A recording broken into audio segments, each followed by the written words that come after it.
Ah ouais, j'avoue, bonjour, on va dire bonjour. Je dis que je m'appelle Fiona, je dis que je m'appelle Smiley. Bienvenue dans l'aventure. Là, si je parle, t'entends?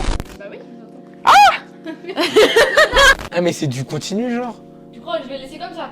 Bah, Tu crois les gens ils vont te regarder parler pendant 20 minutes? Tu te prends pour qui? On regarde qui? Regardez-moi, et on reparle des phrases. Déjà, il me regarde pas. Déjà. Déjà, y a personne pour me mettre le micro déjà. Je m'appelle Cyrine, aka Cécile. Non, ça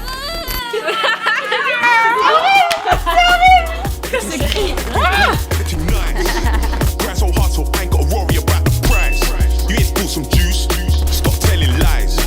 Know yourself, rude boy, I ain't gonna tell you twice. Everything sweet, everything cool, everything nice. Grass or hustle, I ain't gotta worry about the price. You ain't bought some juice, stop telling lies. Know yourself, rude boy, I guess I've told you twice.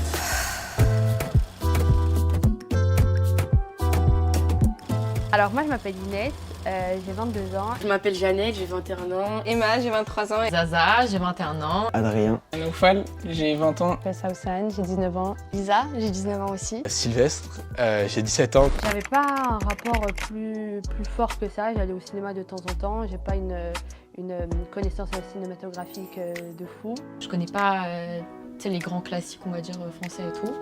Genre, tu peux me dire un film, je vais te dire ah ouais, non, et tout, mais je l'ai pas vu. Je regardais aussi pas mal de films, mais souvent au cinéma directement, pas en streaming. C'est illégal. J'ai poussé à Golden Box parce que j'ai trouvé que c'était une opportunité pour acquérir énormément d'expérience et surtout de rencontrer énormément de personnes qui partagent à peu près les mêmes passions que moi. J'étais en pleine année sabbatique.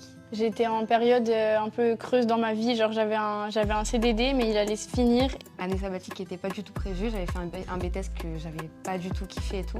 Donc j'ai arrêté au bout de 3 mois. Et c'est comme si genre la pub de Golden Box était venue comme ça sur mon fil d'actualité. Elle dit ouais, il y a Courtrage May, il y a Bonji Blog, c'est pour toi, faut que tu postules. Et j'étais là en mode oh, mais c'est parfait en fait, tu vois. Parce que je me voyais pas rien faire de l'année. Parce que honnêtement, si j'avais pas fait Golden Box, je pense que j'aurais fait une dépression ou un truc. Vraiment parce que, en fait, ne rien faire pour moi, c'était pas possible. Et surtout, ne rien faire d'artistique ou quelque chose de stimulant durant une année sabbatique, ça m'aurait pourri la vie, genre. Et du coup, heureusement que Golden Box était là, sans faire trop la promo et tout, mais vraiment. Il connaît pas Golden Box. Ah non, il connaît pas. En plus, frère, c'est un flemmard. Je lui dis, prends ton téléphone, inscris-toi, il veut pas.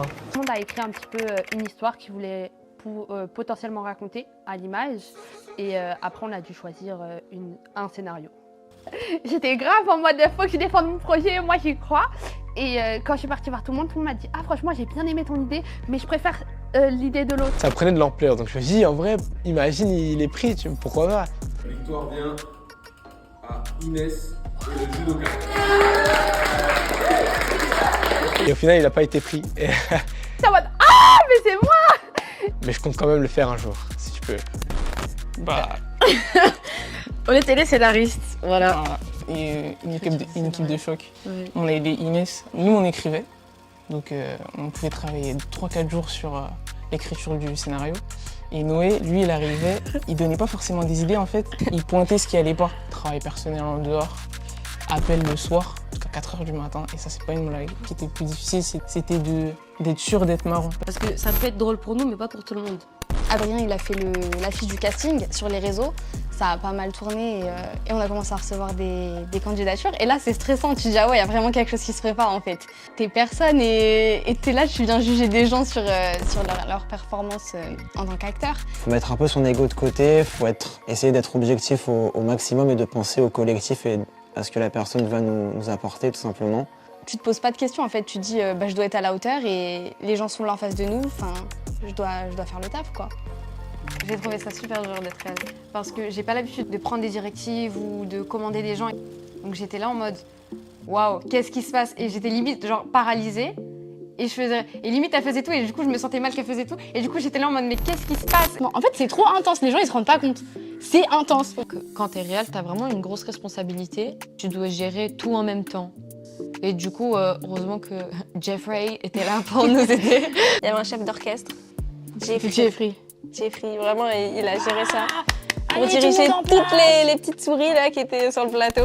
T'as Jeffrey qui me prend à part et qui commence à à moins boucaner parce que je suis près du micro, que je fais un peu de bruit. En vrai, j'ai mal pris.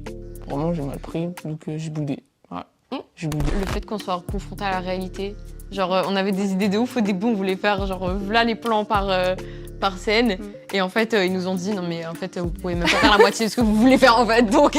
Parce qu'on s'en rend pas compte, mais en vrai, genre si moi je sors de mon rôle, je fais quelque chose qui va pas, je casse un peu toute la dynamique de tout le monde. Bah, on a su par Mourad qu'on allait être du coup les deux qui allaient se charger du montage du court-métrage.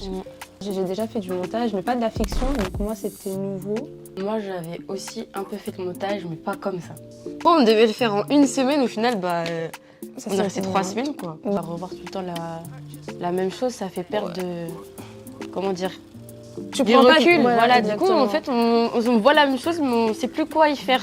Fallait pas décevoir Mourad, les autres coachs aussi, tous ceux qui ont écrit le film, quoi, tous ceux qui ont participé, parce qu'au final après ça se retrouvait entre nos mains. Il a ajouté un truc, c'est qu'il nous avait dit au début qu'il était entre guillemets fier de nous passer son rôle de monteur. Parce qu'en fait lui il était derrière et nous, enfin il nous donnait quelques conseils. On s'est senti pas privilégiés mais un peu parce qu'il nous a dit oui bah je suis très contente de vous passer ce rôle là parce que c'est la première fois je crois qu'il faisait ça. C'est ce qu'il nous a dit. Ouais je crois. En soi, c'est le premier vrai making-of. Ouais, d'un court-métrage, quoi. Ouais, d'un truc vraiment pro. D'un truc concret, et Ouais. pas de nos aventures de nos vies. Pour ma part, tourner un making-of, c'est vraiment ce que je kiffe le plus. J'aime beaucoup être derrière la caméra et filmer les moments de vie. Même si je suis pas forcément moi dedans, je le vis quand même à 100%. Et on voit aussi toutes les personnes qui se révèlent à travers le making-of. Il y en a qui sont plus à l'aise, il y en a qu'on voit un peu moins, mais ça permet de montrer la vie sur un tournage. Franchement, c'était dingue de voir toutes les personnes, tous les acteurs qu'il faut juste pour un simple court-métrage qui va durer, je sais pas, 5 minutes ou 15 minutes, mais j'imagine même pas le nombre de personnes qu'il faut pour un long-métrage. Quand le tournage il était terminé, on se sentait vide du week-end, genre comme si que...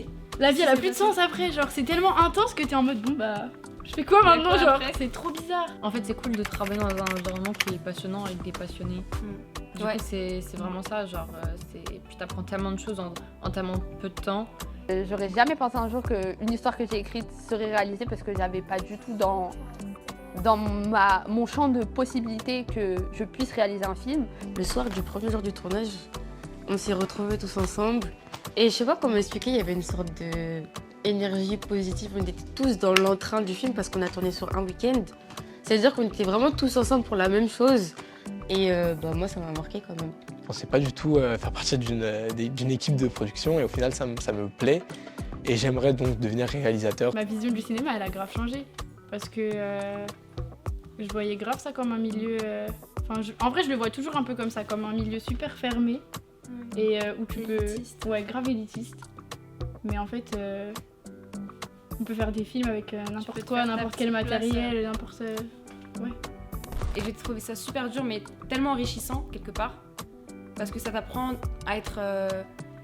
à t'en foutre, en fait. À t'en foutre des autres, Non, mais c'est vrai, tu t'en fous. Oui, toi, va là-bas, toi, truc, machin. Mais en vrai, c'est le taf, tu vois. Ils nous ont tous fait confiance, on s'est tous fait confiance, et au final, ça a marché. Donc, comme quoi, des fois, faut oser. Et ouais, enfin, je sais que on ressort différent d'une expérience comme ça, quoi. Ça, c'est bateau, mais c'est vrai. Et que ce soit le film, la formation, etc. et tout part de ça, en fait. On n'est rien sans les autres. Et en même temps, on n'est rien sans soi. Je suis grave reconnaissante que j'ai grave fait cette expérience et j'espère que ça va continuer. Et j'ai vraiment envie de, tu vois, garder ce même rythme et pas genre le couper. C'est là où je me sens le plus à l'aise et c'est ce qui me fait plaisir. Faire un film, c'est un miracle et je pense qu'on a réussi à faire un petit miracle tous ensemble. Et ça, déjà, c'est une petite fierté. Et puis de voir aussi que les quelques graines qu'on peut semer à droite à gauche commencent à germer, ça rend aussi assez fier. Et puis on se sent aussi utile. Enfin, personnellement, je me sens utile. C'est vraiment ce sentiment-là de voir que on montre qu'il y a des portes, qu'elles sont franchissables. Un mot qu'on voudrait donner à Golden Block, c'est l'équipe de Contre-Adjoint, c'est un grand merci. Voilà. On vous aime, vous êtes la famille. Merci beaucoup pour tout.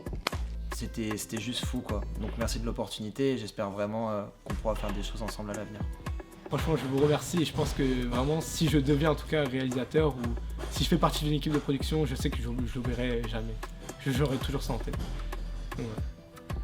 C'est juste trop beau en fait. Et même là, au final, de terminer et faire un docu, un making-of tous ensemble, c'est magnifique de se garder ce truc-là pour nous et de le donner encore une fois à d'autres personnes à qui on espère ça leur donnera envie de construire, de faire des choses, etc. Et qui transmettront aussi eux à leur tour, puis ça fera comme ça une sorte de chaîne. Et là, tu as vraiment l'impression de changer le monde à ton échelle, quoi. Exactement. Juste en transmettant ta passion, et ça, je trouve ça incroyable. Participer à quelque chose de plus grand que soi. C'est ça. Par contre, ça paye pas vraiment, c'est pour ça que moi, j'ai un braquage à faire. Vas-y, tu vas me frérot. casser. Moi, j'arrive dans 20 On est bon? minutes. Vas-y, c'est carré. Vas-y, frérot, c'est carré. Tu me coupes? Merci. Le cinéma, c'est cool parce que ça nous permet de manger et d'organiser des braquages, quoi. Like, oh, oh, oh.